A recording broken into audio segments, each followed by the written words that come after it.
To another edition of the Ultimate Wellness Group Transformation Tuesday.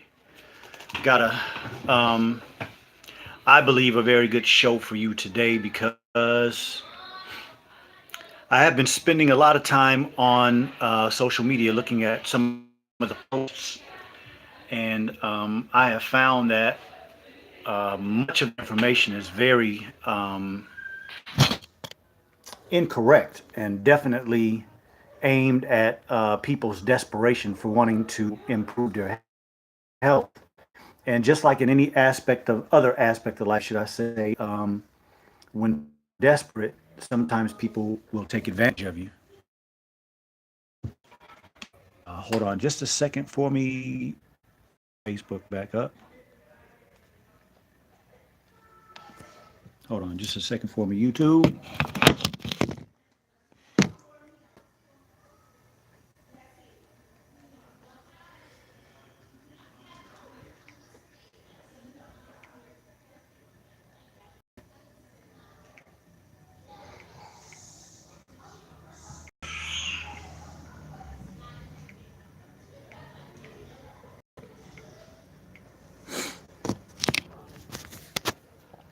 We're discussing digestion today. All you on YouTube, I apologize for the delay. I'm going to get this Facebook back up. It was up, but for some reason it dropped. So, while I'm bringing this back up, for those of you on YouTube, there's a lot of information out on the internet. I understand that, people use social media to get information and to, interact with other people that are supposedly giving you good information. But what I is actually very, very wrong. Most of it, very, very wrong. And so, I found it as my duty, good for them, and that they can use to improve their life. I don't have anything for sale. I don't charge people for my website. I don't charge people for any newsletter like a lot of people out here do. I am literally just trying to give people good information. And if people apply what I'm suggesting, they'll see that a lot of oh my goodness, that a lot of the information that I'm giving is going to be very useful and good for them. Okay, so welcome back, Facebook Live. It's the Ultimate Wellness Group Transformation Tuesday, although this is a Saturday, so it's Transformation Tuesday on Saturday. But this is I believe, a place, the Ultimate Wellness Group on Facebook, on YouTube, and Instagram, where you can find that type of information that can help you improve your life. It empowers you to improve your life because, as I was just saying to YouTube, I'm not selling any products. I'm not charging for my website. I don't have a newsletter that I'm charging for. I really want to help people understand more about how to take care of their bodies. And then, of course, if you have anything specific, you have a medical problem or you have some medical news that you need improvement on, that's where you reach out to me personally and we can set up a program or set up a time where we can help you understand that. So today, I want to start with, I usually start with a mainstream minute, but today we're going to start with mainstream social media. And I just want to show just on Instagram over the last few weeks, I've started just looking at Instagram and just trying to, give some information and combat some of the stuff that I see on social media that is just taking advantage of people's desire to improve their health. But, selling people products and selling people ideas is not always the best thing to do. People need information, understanding, so that they can apply things. So let's ask the Creator to give us all the ability to learn and to apply that information that we learn. I ask that I have the spirit to help you learn, and that I remove my ego and my arrogance so that I may be a clean vessel for you to be empowered. And so let's get right into it. We're going to look at this Instagram post There it is right there. It says studies reveal ginger kills ovarian prostate cancer cells. And, down at the bottom, it talks more specifics, but I would say that that's probably very accurate. There are a lot of plant nutrients, which I call phytonutrients. A lot of people call things that are so-called good for us, they call them chemicals and this and that and this and that. But I never use the word chemical because most people don't associate anything positive with chemicals. But there are things in most plants, and I'm talking about the plants that we eat or the fruit from the plants that we eat or the substances that we dig up out of the ground, like a ginger or like a turmeric root, and the substances that are in there do very, very positive things for our systems. And so if it's the food like in that post that helps you, then why would somebody want to sell you a product when you could take your money and go to the grocery store and spend your money on food, learning how to shop for the right foods? And there's nothing that can beat what God put on the system. I don't care what person, how famous they are, how long they've been in the business, and what supposedly their products do. You can never find anything in a bottle, nothing ever makes in a laboratory, no supplement, drink, superfood, nothing that's going to beat what God put in food. So here's another one. Are you deficient in iron? And down at the bottom, you see what it says: symptoms of iron deficiency, adverse body temperature, fluctuations, weak immune system, poor mental cognitive performance, poor concentration, insomnia, anemia, menstrual cramps, difficulty focusing. Well, those probably are things that can happen with iron deficiency, but those are also things that can happen with a lot of deficiencies. And again, iron deficiency is not something that people should take iron tablets for, because there's not a food that you can find that only has iron in it. If you eat a food like a beet, and you want to use beets to get your iron, which would be good for you to do, because iron is a nutrient that is high in beets. But a beet has also other phytonutrients. It has calcium, it has vitamin C. And so when you put things in the body to help the body, there's always association, never any one nutrient or one vitamin in any food. So you shouldn't be going to the so-called health food store and buying a bunch of tablets of vitamin C or a bunch of iron tablets. That's just not accurate information. And also today, as we talk about the digestive system, we're going to get into this whole thing about vegans. And I'll just say, just off the top, veganism will not get you longevity and optimal health. If you have a horrible diet, if you do not know anything about how to get the proper nutrition in your body, going from being ignorant or eating horrible to a vegan is going to get you change, and you may improve. But long-term, great optimal health and longevity will not come with a vegan lifestyle. So you see here they're talking about, where do vegans get their protein without eating meat? Well, there are plenty of places that you can get proteins without eating meat, and we'll get into some of those specifics, but a lot of things on here are wrong. They got soy on here, you got chickpeas on here, you got pinto beans on here, and those foods that I just mentioned are not good foods for you when you're trying to eat the best of foods. So again, I'm just trying to show you just a few posts from to either today or maybe sometime this week, where people are posting things. And a lot of times on these Instagram, Facebook, YouTube channels, people have something for sale. Well, I'm here to tell you that I'm going to continue to give you news, and I'm not selling anything. I do have a book that I'm working on, and God say the same, within the next few weeks or maybe a couple of months, I'll be finished with it, finished editing it, and we'll have it on the market. But outside of that, I don't have anything that I'm trying to sell you on a regular basis. So here's another one. It says, honeydew melon contains nutrients vital to bone health and may improve sugar control. Well, that can happen with a lot of foods and a lot of fruits. I'm not trying to say anything's bad about that post. That's a good post. But those of you who are trying to empower yourself, I want you to understand that taking something that somebody makes isn't better than going to where the way God made food. And so I hope that point is being expounded on today, because it's a very, very serious idea. Why? Because so many people have other thoughts that it's more powerful to go take some colon cleanse or to take some liver cleanse. Can never beat what God put on this planet. So here's a pretty nice post, I thought. What every doctor's prescription should include, and that should be food. Now, there's a lot of things on this list that are actually horrible for you, like kale. I don't agree with mushrooms. I'm not saying they're horrible for you, but resistance training, yoga is good.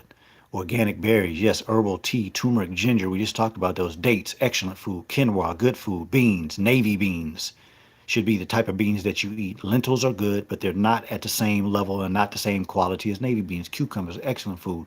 Pumpkin seeds, good. Chia seeds, good. Brazil nuts, can't digest them. Purple cabbage, beautiful food. Grapes should always have seeds in them. Organic dark cherries, some of the best food with the best phytonutrients on the whole earth.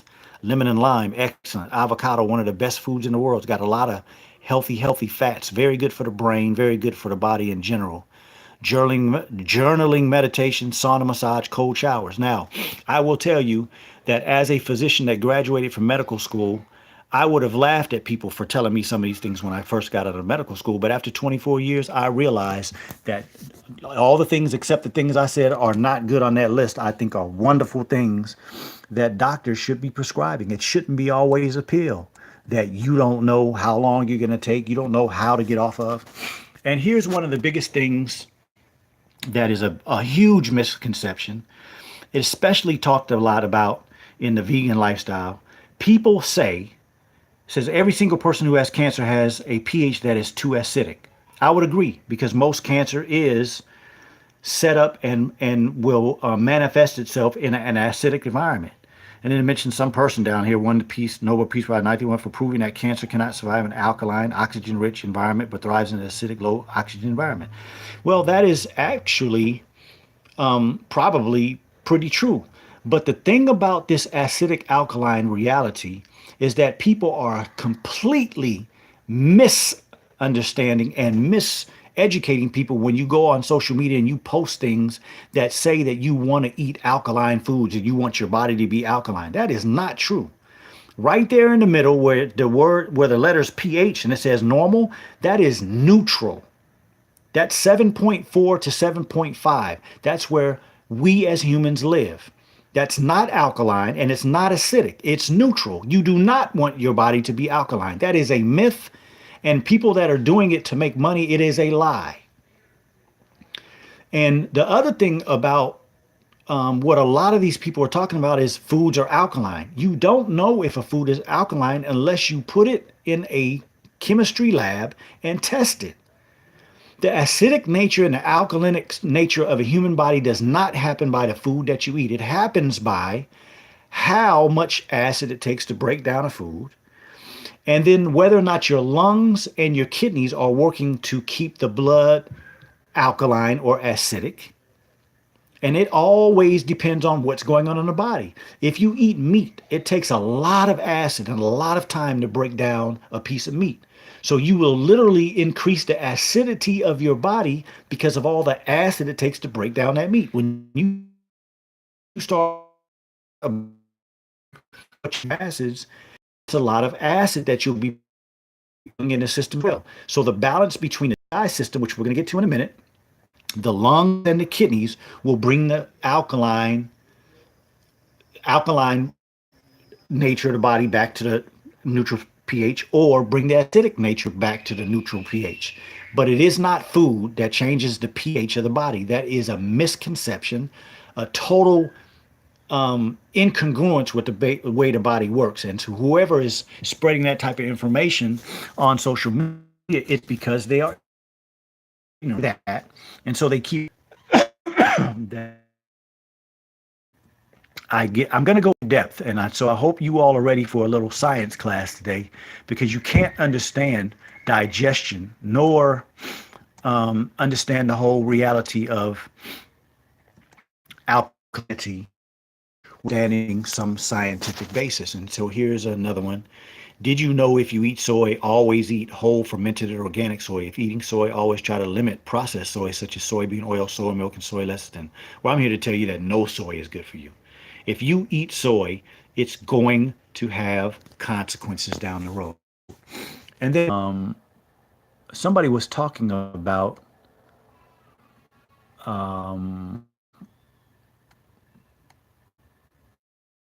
yeah, I actually couldn't find it. I will, because I actually responded to them to a lot of these posts, because sometimes these people will is where I see a lot of problems. I see a lot of problems on social media because people are posting anything and whatever they want to post in the desire to get likes and to have people follow their sites. But you have to be careful, and that's what I'm doing today. Is I want to give you information, news that you can use, so that you can be able to decipher through a lot of the information that's on the internet, but isn't going to serve you. If your purpose is to improve your health, a lot of the to improve. So let's get to it. Donita Lake, thank you for coming in. She mentioned enzymes. So yeah, we're going to get into that in just a minute. So we are back at the infamous anatomy book in the digestive system, as you all see. So let's go ahead and get into this digestive system and learn some things about how to take care of your body. Okay, let me get this in position. Okay, so here we have just a general picture of the digestive system. Okay, the digestive system includes your nose and the glands inside the nose that we can detect smell. And of course, you see the tongue there and the teeth and this organ that is behind the tongue that you see right here is the parotid gland. That's that right there. That's the parotid gland. And then we see the nose and the internal turbinates of the nose where we get. Okay, so the esophagus, you swallow down into the stomach is what produces the acid and helps break down the food. And then you have your liver, which helps produce some of the enzymes that are the pancreas, which is that grainy organ that they have, are broken down into three different sections. You got the duodenum, the jejunum part, and then the ascending colon, the transverse colon, the descending colon, and then you have the rectum. That's where you store your waste before you defecate through your anus. Okay, so that would be just an overall picture of the GI system. I think YouTube, you missed that, but that's the ascending colon, transverse colon, descending colon, rectum, duodenum, jejunum, and ileum. These are the small intestines. Okay, so now that we've gone to look at those in general, let's get a little more specific. And of course, if you all have any questions, please let me know, and I will do the best I can to answer them for you.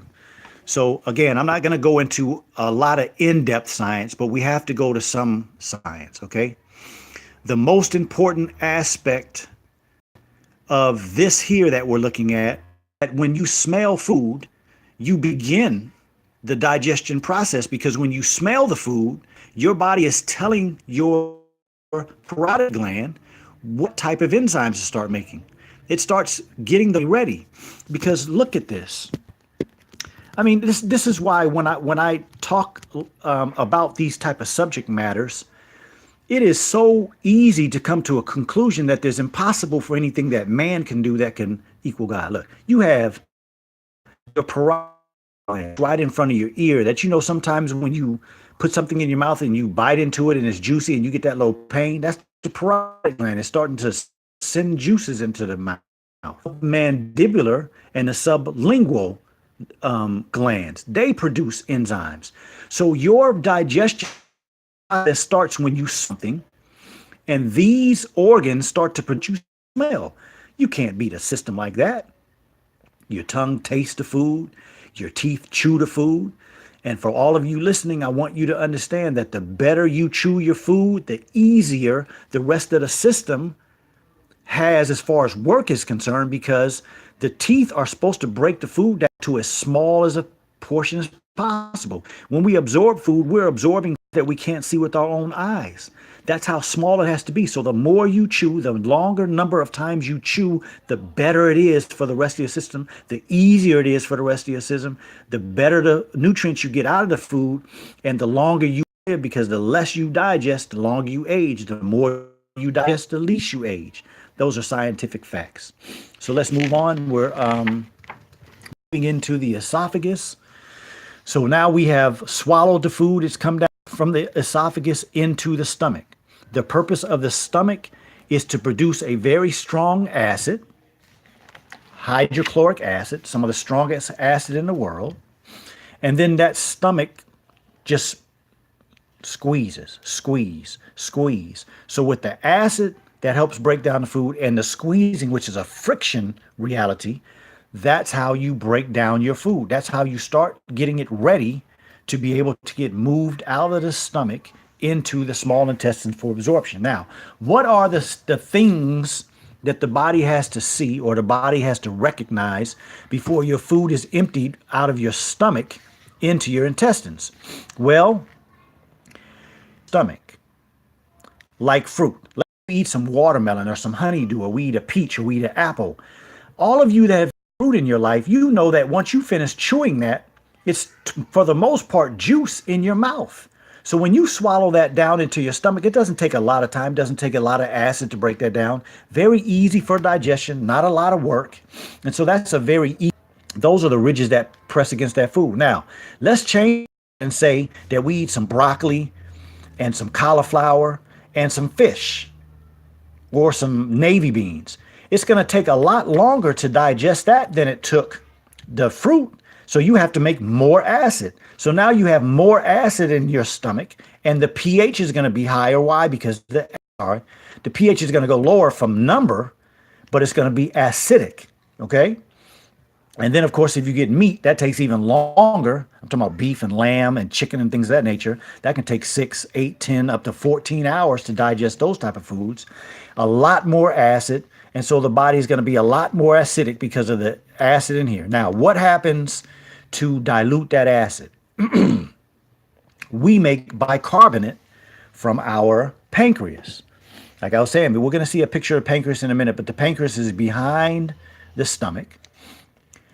So the stomach is trying to break this food down into real small particles. It's trying to get it as watery as it can get it. And the pH has to be at a certain consistency. I mean, the pH has to be at a certain level before the stomach will say, okay, we're going to empty this into the intestines. Now, the first aspect of the small intestines still has the ability to do some digestion, but nothing can digest like the stomach. The stomach is the main food breaking down organ in the body, the stomach. Get into the intestines, it may finish some digestion, but the main purpose of the intestines is not for digestion, it's for absorption. And see how they open that up and they showed you a little portion of the intestine, and you can see how you see those little holes in there. And those are the little areas that we absorb our food through. Here's another example of it over here. You see those small holes? That's microscopic. You can't see that with your eyes. This right inside of here is just like if you were to put your finger inside of your mouth and rub the inside of your cheek. Very smooth, very watery. It's got mucus in there because things have to slide through there, right? And then when you look at this in a microscopic way, you're looking at something like this. You can't see that with your eye. That's microscopic. That's how small you have to break down your food in order to absorb it. So at the end of the day, this system right here is completely dependent upon you chewing your food well, and then the digestion process according to the way the stomach works has to be well, which means you cannot drink after you eat. When you eat food and your stomach starts producing acid, it's based on what your you just put in your body. As I said, the nose starts to regulate what kind of enzymes your parotid glands and the other glands around your mouth make. And then the stomach detects what you have. It starts making acid. If you put water or juice or alcohol in your stomach while you're digesting, you are diluting the acid, which will slow down or stop or abort the process, and you'll push that stuff into the intestines. Most of the time it doesn't, because you have a steamed it ready to go to the next phase. But putting liquid in your stomach after you have eaten and swallowed food dilutes the digestion process. Okay, it's not good for this process. So it decreases or increases the work of this, decreases the effectiveness of this system, but increases the work. Okay, so when you look at this system, this first part of the system, as I said before, is duodenum. And this whole system is many, many, many feet. You know, it's different feet for different people. So we don't need to get into the specifics, but we're talking about if you were to open up a person and pull this out, you're talking about many, many, many feet. All right. So the first aspect of it is duodenum. The second part of it is the jejunum. And the third part is the ileum. Y'all don't have to know those specifics. I'm just telling you that there are three different distinct aspects of your small intestines. All of them have different functions, but all of them are responsible for absorbing your fat, your protein, which we break into amino acids, your fat we break down into lipids and fatty acids, and your sugars are broken down into, of course, trying to get it down to glucose, but sometimes you have what we call disaccharides, or two sugars linked together.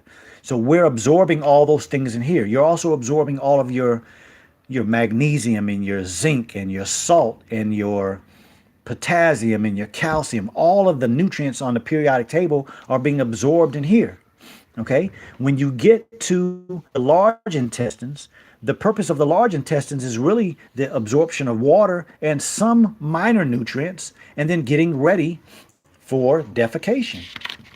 So let's move on to the next phase. This is a picture. There we go. Okay, so you see that big organ at the top, that's your liver. And the green organ underneath it is the gallbladder. So here's your liver, largest internal organ we have. And then you have that green organ right there, which is your gallbladder. So the liver makes certain enzymes, stores them in here, and that helps us break down fat. As I said earlier, the organ behind the stomach is the pancreas. And the pancreas produces an organ that produces a lot of the enzymes that helps you break down mainly proteins, but also some of the other foods that we eat. Okay, now here we are at the large intestines. You can see that stool down at the bottom that's been formed.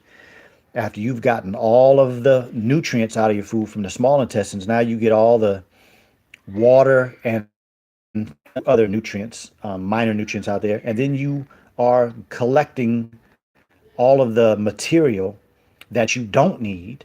All this anymore. This is waste. I need to get rid of this. It sits in here until you go to the bathroom.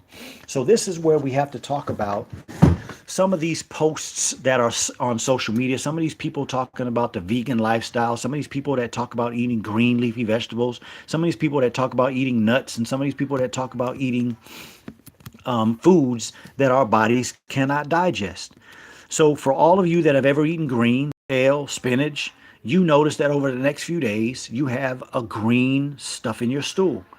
And people say, well, that's just the chlorophyll. That's not just the chlorophyll. That's the chlorophyll, and it's also the substance of the food that you cannot digest.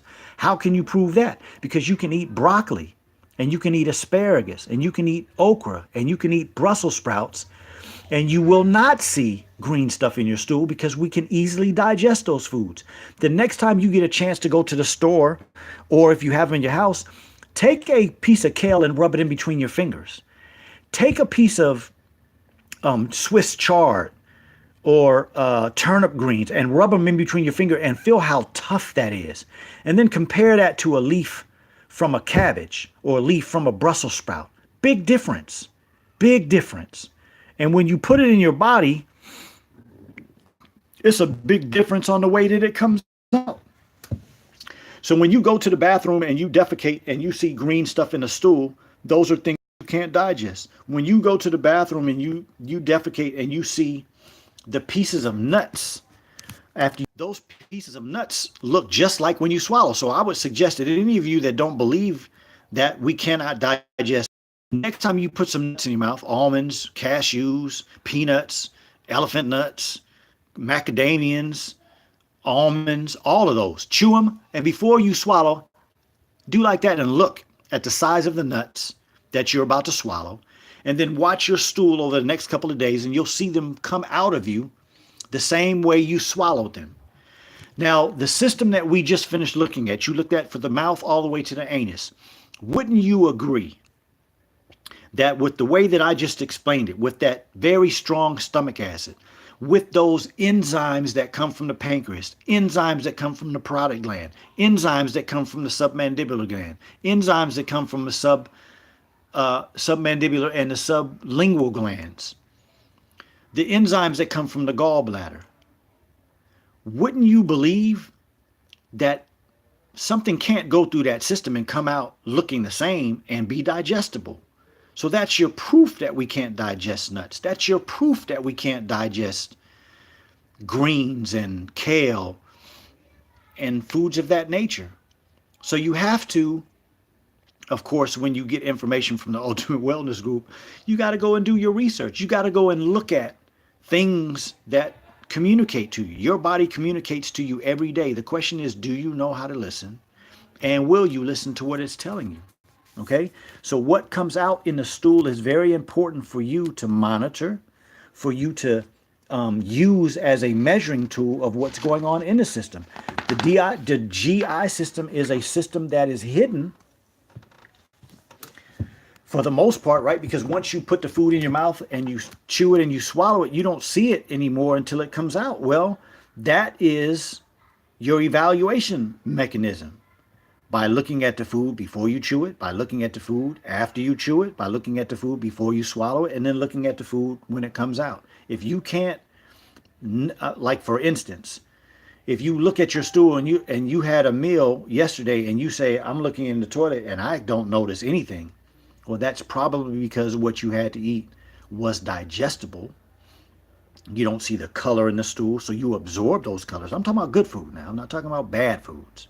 I'm not talking about like high colored foods like, those colored cereals, or when people eat things with a lot of coloring in it. Like I saw some post on social media the other day where this lady was making macaroni and cheese. But she she put food coloring, or Kool-Aid, I think it was, in her macaroni and cheese to make it like a rainbow effect. Well, that's going to come out in your stool. You'll see those type of colors if you eat enough of them. Patricia Muhammad, thank you. She says she's listening from LA. Thank you for tuning in. And so that is the evaluation technique. You have to understand that when it comes to drinking water and hydration, you evaluate that by looking at the color of your urine, the type of foods and whether they're digestible. You look at the color, the consistency, and what's in your stool to evaluate what is digestible and what is not. And so while we're on that, I want to show just a couple of more pictures about digestion. So again, we're looking at pictures of things that are going on in the body that are microscopic, right? You see that there, it says gastric mucus. You notice down here, it's showing you the wall of the duodenum, right? We talked about the duodenum being a place where we absorb, right? And so you see those little arrows going there, and they're talking about the gallbladder and the pancreas. So the pancreas and the gallbladder release their enzymes into the duodenum, right? I told you that the stomach is responsible for breaking the food down from just a perspective of that gastric acid and the movement of the stomach.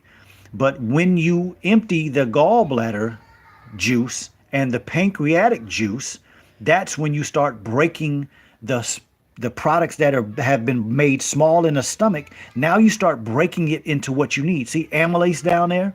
You see where it says amylase? That's what breaks things down into small sugars. You see a peptide right there. Peptidases break down proteins. And then we have over here, they're talking about bile salts, right? And so that's what breaks down fat into those things down there. It says what? Triglycerides. See, that's lipase. Lipase breaks down fat. You got fatty acids. So those are the things that the bile and what we get from the gallbladder, that's what it breaks down into. So those are your, what we call your macromolecules: fat, sugar, and protein. So every time you put some food in your body's trying to break it down into macromolecules, which is fat, sugar, and protein. And then those are the macromolecules, as I said before. And then you have micronutrients, which are your magnesium and your potassium and your sodium and your zinc and your selenium and your all of those different things. And so, again, these are microscopic things that you can't see with your eyes, but we're absorbing them there where those arrows are. And as you see the blood vessels right there. So once you break that stuff down into very small sizes that you can't see with your naked eye, it's going straight into your bloodstream. There's no comparison to this, right? And so when these people are trying to sell you these herbs on social media, talking about, well, this herb does this and this herb does that, please, I want to disabuse us of believing that there's any magic for these human bodies. There's no magic. There's no superfood. There's no magic herb. There's no magic concoction. This body was made to work perfectly when we take care of it perfectly. And so when you take an herb, if you take burdock or you take marshmallow or you're taking mullein or you're taking any type of herb like you see on social media all the time, it's no magic that this herb comes in the body and this herb can do something to the liver that nothing else can do, and this will do something to the lung. No. There are nutrients in herbs just like there are nutrients in the food. We absorb and we break down that herb. We absorb the nutrients, or if you take it in a liquid form, you are literally taking in more nutrients that helps your body do what it's made to do. The lung is a self-cleansing organ. The liver is the only organ in the human body that can regenerate itself. How can we do something better than that? We can't. And so the best thing that you can do is go to the food that God put on this planet.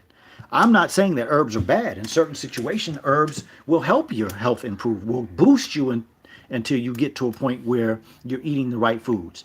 But don't think of it as any magic. Don't think of it as being more important than the food that you eat. And unfortunately, that's a common ideology in social media. Why? Because people want to sell you herbs.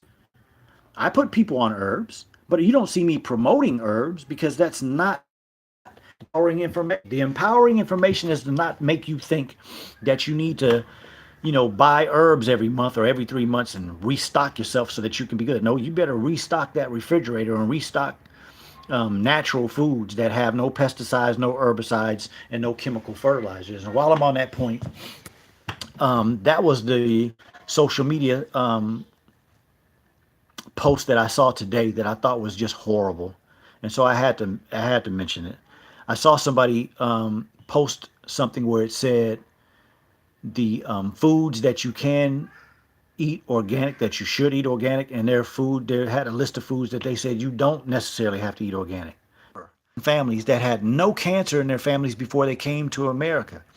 And when they're exposed to these pesticides, these herbicides, and these chemical fertilizers, they are having an exponentially great increase in liver cancers and other cancers because they're being exposed to these things. So why would somebody tell you that it's okay to eat a food with that in it? What they're telling you is that, okay, eat this food so you get cancer. Now, that doesn't mean that everybody that eats foods that are not organic are going to wind up with cancer, but it is a risk that you're putting yourself into. If you do enough bad things, non-organic foods are going to increase your chances of having a lot of medical problems, including cancer. So please do yourself a favor. If you had a very expensive car, you would treat that car well. You would put the best gas in that car. You would Some people put octane booster in with their fuel to make sure that their fuel is the best and the highest octane. Well, when you decide to feed yourself, you have to know what are the best foods for your body. And here on Facebook and here on YouTube, I've done a post on the science of eating. Learn from that and then go experience foods that I'm talking about make you feel versus what other people are out there saying. Because what I can almost promise you is that when I give you information, I'm not telling you what I think. I'm not telling you what I heard from somebody else. I'm telling you what I have experimented with on myself in many, many, many, many patients. I've seen thousands and thousands of patients over the 24 years I've been practicing medicine. And yes, when I first came to medical school, what's wrong with the medical field is that there are a lot of people that put money over people. I know that plenty of people are doing that. And honestly, today's um, subject matter, I really have to dedicate to a young lady that I was interacting with over social media. And when I first heard her explaining her situation, I knew that she was miseducated because she was talking to me about having her intestines do that in a mean way. I wasn't trying to blast her. I wasn't trying to throw shade at her, but I wanted her to understand more about what was going on with her. Once she explained to me what portion of her intestines were removed, then I could explain to her what, give her some more information about what was going on with her, what was going on with her. And that's what inspired me to do today's post on the digestive system, because I know that many of you have these ideas about your digestive system, but a lot of times it's not accurate. And I'm going to get into something very specific in just a few minutes. You said you talked about not drinking water after a meal. How long should you wait? Excellent question. So, if you are eating something like fruit, which doesn't take but about sometimes 45 minutes to an hour, you should wait, an hour and a half. If you're eating a vegetarian meal, broccoli, cauliflower, beans, things of that nature, you should wait 5 to 6 hours because it takes about 5 hours to digest that type of meal. If you eat a meal chicken, at least 8 hours, at least 8 hours, because it takes usually between 6 to 8 hours to digest chicken and turkey. If you eat beef and lamb, you should wait probably 12 to 14 hours because it takes that long to digest beef and lamb. And so you literally have to understand how long it takes you to digest. And then sometimes when you mix foods, if you mix meat with broccoli and cauliflower and beans and all those type of things, sometimes it takes even longer. Now, some of you will recollect this happening to you. You ate a meal last night, 7, 8 o'clock. You wake up the next morning, you burp, and you taste the food that you ate last night. Well, then you're still digesting that. So that it takes for you to digest. So I usually, in my practice of trying to get the best health, once I eat my dinner, I usually don't drink. And I'm talking about like probably 96, 97% of the time. Once I eat my meal in the evening time, I don't drink anything else until the next morning, just to make sure that my body gets the chance to break down and get everything out of the food like we just finished talking about. Okay.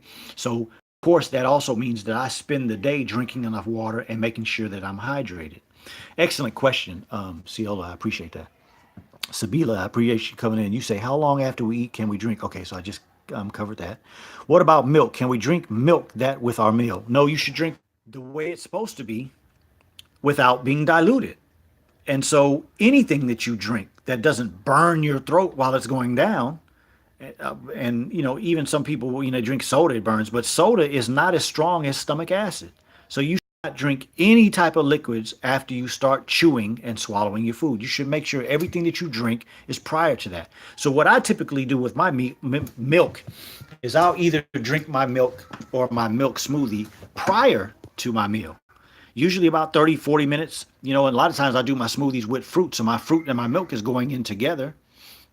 I'll wait 45 minutes, an hour before we move on to the next part of the meal. And that way I'm not interrupting with my stomach acid and my digestion time. So both of you, excellent question, because that's where a lot of people make their mistakes. Donita Lake says, I always thought you need the liquid to properly digest food. Yeah, I mean, a lot of people think that because They get information passed on to them from people who don't drink enough water, people who are dehydrated.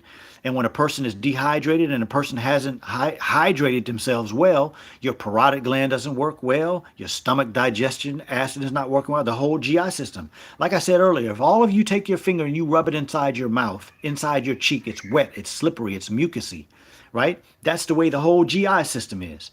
So if that's the way the GI system is supposed to be from the opening of your mouth to when you release it out of your anus into the toilet, then that takes water to keep that system right.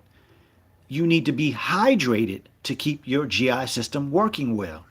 So you should be drinking your water, doing what is hydration. I talked in previous programs what is between hydration and drinking water.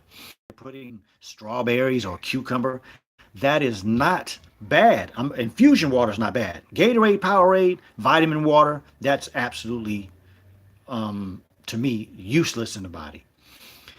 But infused water can help you hydrate. You just understand hydration is not the same as water. So when people say things on social media like, I'm eating my water, wrong answer.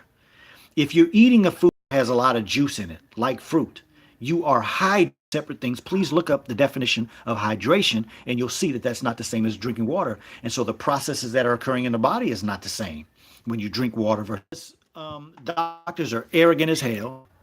I would say so much of their spirit to doctors and the medical field that doctors and the medical industry have literally taken on the aspect of thinking that they are God, literally. So here it is that God put a gallbladder.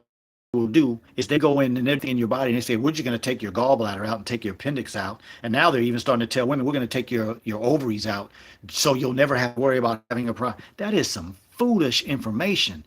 Everything in your human body, from the top of my bald head to the bottom of the soles of my feet, has a very specific purpose that nothing else can do. And once take out your gallbladder, once they take out your appendix, once they take out your ovaries, once they remove your breast, once they take these things out of your bodies, there's nothing that can replace that. You will never be the same. You will never have an organ to replace the work that that organ was doing. So it pays to not let these people cut on you. I'm not saying in a life-threatening situation like you have a bad automobile accident and they have to go in and do things because you're trying to save your life. That's a totally different thing. I'm talking about people not doing the day-to-day activities that help support your body, and then you wind up on somebody's table because they made you believe that taking something out of your body was going to make you better. Doctor of your life. Impossible. Everybody would agree with me when I say that God is the best. So if God is giving you the best and you go to some fool that just learned some stuff out of a book and now he's going to tell you that he's going to take something out of your body or she's going to take something out of your body, that's the type of person that you should run as fast as you can in the opposite direction and start trying to find some other information. And so I wanted to touch base on this last topic, because I hear a lot of people talking about it and it's really a misconception. And I want to go back and as we talk about this, we're going to look at another picture of the GI system as a whole, right? So some of you have heard people say this, and maybe some of you have actually said this. Well, you say things like, man, I ate something and it ran right through me. I'm sorry, that is not possible, okay? As we just finished talking about digestion times, and we're looking at this system, nothing can run right through this system. Okay, here we are back, okay, at the mouth, right? The mouth, swallow down the esophagus into the stomach. It has to travel all through those intestines and through the large intestine. This process takes many. So if you're eating something and within a few minutes, 30 minutes, 40 minutes, an hour, 2 hours, 3 hours later, you're going to the bathroom, which means you are evacuating out of that rectum down there, and you have diarrhea, that had nothing to do with that meal you just ate. If you just finished eating a meal, I just talked about the fact that it's going to be in your stomach. If it's a meal that's vegetarian, it's going to be in the stomach for 5 hours, 6 hours. If you had meat, it's going to be in there from 8 to 14, maybe even longer. If you mixed a lot of other foods together, you will potentially be digesting for 15, 16, 17, 18, 19, 20 hours. That's why some of you, as I mentioned earlier, can eat a meal in the evening time, 5, 6, 7, 8 o'clock. And the next morning when you wake up 6, 7, 8, 9, 10 o'clock in the morning, you burp. What do you taste? The food, or you smell the food. That means it's still in the stomach. Once the food passes from your stomach into the intestines, you can't burp that up in the mouth anymore. That doesn't happen. So if it takes that many hours in the stomach, it takes many more to absorb it, and it takes many more, probably not hours, but quite a bit of intestines to get all the water and things out of it. That's many, many hours, you all. So it's not possible for you to eat a meal and then diarrhea that out in 4 or 5, 1 or 2 hours later. No. What is happening is that a lot of us don't realize, like when people drink too much and then they have to vomit, well, you might have just been saved by that vomiting. Because when a person is drunk, that's called alcohol intoxication, right? We know you're intoxicated. But when a person has alcohol poisoning, you can literally die from that. And so the body has the ability to say, okay, let me have this person vomit so that this person doesn't die. And it's the same with diarrhea. When your large intestines are not absorbing all of that fluid, it's because it's so toxic that your body may not be able to live through keeping it in the system. If you are absorbing all those toxins that are in that food that you ate, you may not make it. And so diarrhea is a way that your body tells you. Communication, right? We talked a little while earlier in the show about how to listen to your body's communication. So when you have diarrhea, your body is saying something is very toxic with this food that I ate probably yesterday, and I can't handle it, so I need to put all this fluid out with all of this madness that's in here that I can't stand to bring into the body because I might not live if I brought it in here. So vomiting and diarrhea is sometimes a very beneficial thing. And those of you who eat a meal and within, again, as I said, within a couple of hours or a few hours later, you're on the toilet having diarrhea, you probably are consistently eating bad food, highly toxic food, and your body is trying to save you. Let me tell you one thing. I want to finish with this, and then I got a couple of statements and questions. Your body is always going to try to live at the best. Your body is always going to try to survive. Your body is always going to try to do the right thing. So even in diseased states, your body is still trying to do the right thing. But going to a doctor, let's high blood pressure for a minute. You have high blood pressure, or you know somebody with high blood pressure, what kind of pills do they have? An alpha blocker, a beta blocker, a calcium channel blocker, an ACE inhibitor. You know, in other parts of the body, you may get such and such reductase. Well, what do those words mean? A blocker, an inhibitor, a reductase. That means these pills are going in your body and stopping something that God made happen to so-called help you. That's why medications have side effects, because it's doing something negative to your body. It's stopping something from happening in your body. What's an antibiotic? Anti, against, bio, life. Antibiotic means against life. And they're saying that supposedly that's against the life of a germ that's trying to cause you harm. But we have bacteria in our body that help us function correctly. So when you take an antibiotic, that's the reason why women have yeast infections, because you killed a lot of the good bacteria and now the yeast overgrows. Sometimes if a woman has a yeast infection, you treat her with yeast medication and the bacteria overgrow. And so we have to understand that this body, if you learn how to take care of it correctly, it will take care of you. You're looking at a man that comes from both sides of his family, mother and father, all kind of diabetes, high blood pressure, cancer, seizures, all kinds of bad health. I have none. because I'm learning how to take care of this body correctly. Still learning, always learning. So if I'm always learning, you can always learn something from me. We can learn something from each other, and we'll all continue to go in a direction of having optimal health and longevity. Okay? Last few points. You cannot get longevity from veganism. There are 4 common problems that every vegan that I've ever had as long-term patients have. Calcium absorption is a problem. Vitamin B12 deficiency is a problem. Vitamin D problems are deficiency, and iron problems are deficiencies. So veganism within itself comes with problems. So why are we having such this craze about people wanting to go into veganism? Because they see people change. They're seeing people lose weight. They're seeing people's skin get better. They're seeing people improve medical problems. I'm not disagreeing with that. I'm not disagreeing. I'm not trying to knock anybody. It's just that everything has to be put in its relativity. Veganism may help a person who doesn't know what they're doing, eats horrible, eats a meat, potato, fast food, junk food, restaurant food diet. Yes, it will improve you. But if you're looking to live a long life with optimal health and no disease, and when I say long life, I'm not talking about 80 and 90. She didn't want to die. I have had many different religions, Buddhists, Muslims, Christians, Seventh-day Adventists. Never had a Mormon, but I've had Jehovah's Witnesses. I've had people from all of those faiths on their deathbed, and not one of them was ready to leave. So whatever may be happening after we die in any of those religions, I'm not here to put anybody down or have any religious conversation. That's not what I'm doing. I'm saying that there's no person I've ever had in a hospital setting or in a setting where they knew they were going to die that was desirous of dying. They wanted to stay.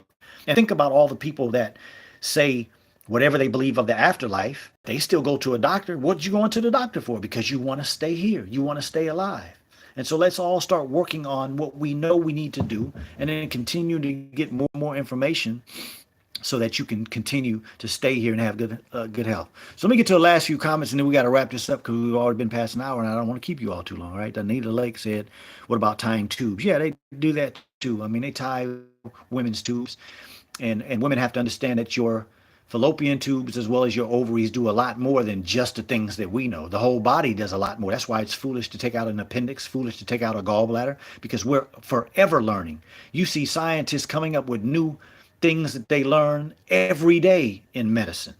So any person that tells you that you should tie your tubes or take out the ovaries, take out the gallbladder, take out the appendix so you won't have to worry about that in the future, that is a very foolish person who is very set on making money, because believe me, surgeons make a lot of money when they open you up and take things out of you.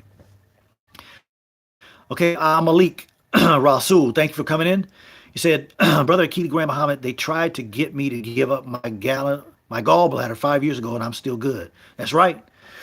And I know I've had enough interactions with you, brother, over probably the last couple of years, where I know you are at least trying to do some things to improve your health. Keep on that track. I'm glad you mentioned that, because any of you that have been told that you need to have your gallbladder out or anything else, I would suggest you contact me and let's get on a plan so you won't have to go down that route. Donick says, real truth. I'm not sure what you were referencing, but praise the God we serve. Kalila says, what is the ratio for sea salt to water? Typically, I tell people, I mean, it really depends. I mean, it's typically I tell people, that a couple of times a week you should do 1 teaspoon of sea salt in your water. But depending on the condition of the person, depending on what a person is dealing with, maybe potentially a medical problem or things of that nature, I may go up or down on that. So it depends on the person, how large they are, what they're dealing with, whether or not I go up or down. So I really can't answer that specifically. So, but sea salt is good to put in your water. Shirley X, what about consuming eggs? How many a week is safe to eat? Eggs are very beneficial to us. Understand that in a person who is a vegetarian, vitamin B12 is not necessarily a vitamin that is very in a lot of foods, but eggs have a lot of vitamin B12. Eggs also have some vitamin D and some vitamin E. That yellow yolk has that in it. I don't think that people should eat eggs every day, and I don't think that people should overdo eggs. But that's typically what I would say. It's not necessary to eat a whole lot of eggs, but they are a good source of those things that I just finished saying. They also, the white of the egg is a very good source of very easily digestible protein. You break that down very easily into amino acids and use those to fix a lot of things in the body. So that's a very good question. Eggs are a very good food to eat. Now, caveat on those eggs, to live by the Honorable Elijah Muhammad also suggests that we should not eat eggs from chickens that eat their own droppings. So that's going to be very difficult for you to find those type of eggs, but do your research. There are some companies out there that responsibly let their chickens roam, have the ability to roam and in these little places that can barely move. But the best way to eat eggs is to raise yourself and keep their own feces, feed them for grains, and allow them to eat the type of foods where they're not getting any soy. It has been proven and studied in many different studies that if chickens eat soy products, that the soy be in the egg. When you cook your egg, there's soy byproducts in that egg. So right? Eric Day, I appreciate you coming in. What about cholesterol? What is the truth? Well, the reality, you cannot live healthily without cholesterol. Cholesterol is a building block of the tissues of the human body. So a lot of the pictures that I showed today of the GI system, some of the walls have cholesterol in them. Some of the proteins and how they move is with cholesterol being a part of that. So you cannot be healthy. You cannot have optimal health without cholesterol. The reality is that if you get a chance and you listen to the program that I did about the science of eating, if you get a chance, it's on my YouTube and it's on my Facebook. If you get a chance, check that out. And you can always send me questions. I will get your questions. You ask, the truth is that it's very difficult for me to explain all that.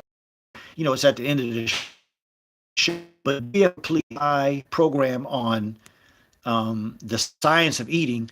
And then what you can do is more questions, the whole question. But I did deal with the cholesterol thing, that program. And again, if you have any questions that I can answer to help you understand how to incorporate things that have cholesterol in your diet, I would love to help you do that.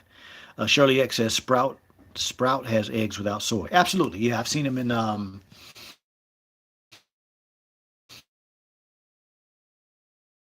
hey, I'm not promoting Whole Foods or Sprouts. I want to be clear, and both of them have garbage food in them. So don't think that just because you run into Sprouts and run into Whole Foods that everything in there is good for you. Absolutely not. Be diligent, learn what you need to learn, and when you go there, be very select like you should be, okay? So for all of you that have not heard some of my other programs, please go check them out. Ask me questions. Continue to learn. Continue to come back to the Ultimate Wellness Group. I'm on Facebook, the Ultimate Wellness Group. I'm on YouTube, the Ultimate Wellness Group, and I'm on Instagram as the Ultimate Wellness Group, where you can find news that you can use. Remember, until next time, continue to learn, because if your health is on your mind is on your health. Don't give in to the tricks. There are no tricks. Good health takes hard work. So keep working hard until the next time, which will be 2 Saturdays from now. We'll see you later. Alan Bowden, thank you for coming in. All right, y'all. Take care of yourself. I appreciate you coming in, spending some time with me. Until next time, peace.